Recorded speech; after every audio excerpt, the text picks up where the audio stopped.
Hi everyone, good morning. Nagluluto po ako ng gulay na kinuha ko sa aking rooftop garden at ikikwento ko po sa inyo ngayon ang aming bagong nabili na kalan. Ayan po, ang bagong model ng Hyundai. Ayan ho. Kasi yung kalan namin laging nasisira, kaya bumili kami ng bago. Ito po, kung makikita po ninyo, iba ang kanyang apoy. Para siyang kuryente. Matipid daw ito sa gas, sabi nung doon sa store. Sa supermarket po namin binili at hindi daw nangingitim ang kanyang, hindi ito sponsor ha, ang kanyang whatever is, what I mean is, yung kaldero hindi daw nangingitim. So mukhang magandang balita ito at mukha namang totoo kasi nga walang lumalabas na apoy para siyang kuryente. Kung makikita ninyo, iba ang texture niya, ayan iba yung kanyang mga texture sinasabi ko. So, iba yung ganito na dito, di ba? Yung usually na napipili natin, hindi ganyan. Butas yan dyan, ito siya ganyan. At mayroon pa siyang pangharang sa hangin. Ayan. Kung nag-electric pan ka habang nagluluto, may harang yan dyan sa hangin.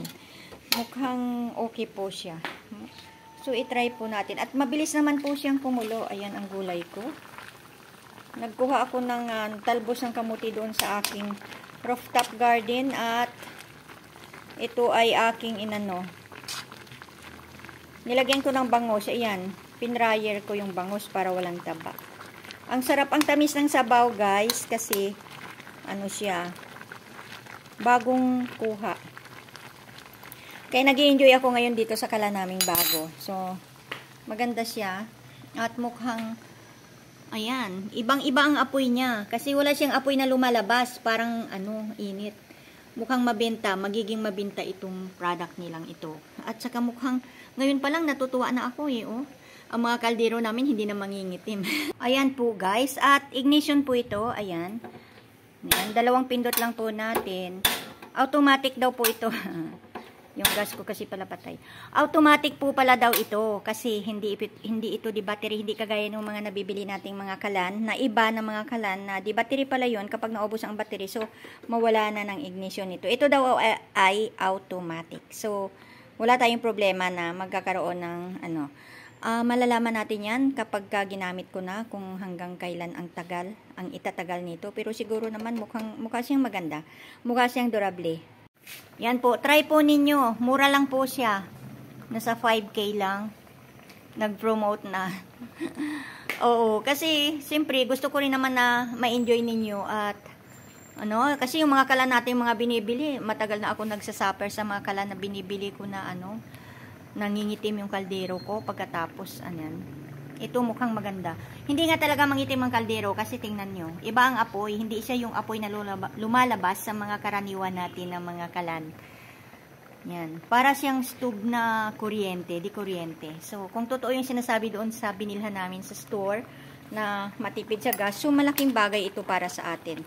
Yun naman ang gusto natin, yung makakatipid matipid sa gas at hindi mangitim ang ating mga kagamitan. Okay guys? Masarap ng gulay ko, talbos lang yan, pero gustong-gusto ko ito. Hindi kasi ako pwede na walang gulay. Gusto ko kasi may gulay talaga ako. Pag isang linggo na hindi ko nakakain ng gulay, para akong iba ang pakiramdam ko. Basta, gusto ko talaga lagi may gulay. So, inaalagaan ko yung aking rooftop garden para marami akong gulay na makukuha doon. So, ayan po. At mayroon din po pala kaming isang nabili na ipapakita ko po sa inyo. Pressure cooker po siya. Ayan. Pero itong pressure cooker na ito ay pwede siyang magiging rice cooker. Pwede siyang rice cooker, tapos pwede siyang lutuan ng isda na para siyang prito, manok na para siyang oven. Ba? Paano ba? Nahirapan ako magbukas kasi ayan. Ayan po ang itsura niya. Rice cooker man siya talaga. Rice cooker din talaga siya. Pinakuluan na po namin. Ayan Pwede siyang lutuan ng, kanin. Pero pressure cooker po siya. Ayan. Mayroon siyang takip na ganito. Ayan. Pressure cooker. Ayan. So, pwede siyang lutuan ng mga isda. Na para siyang, pwede siyang, ang labas niya ay para siyang fryer din siya. Para siyang ganito, fryer.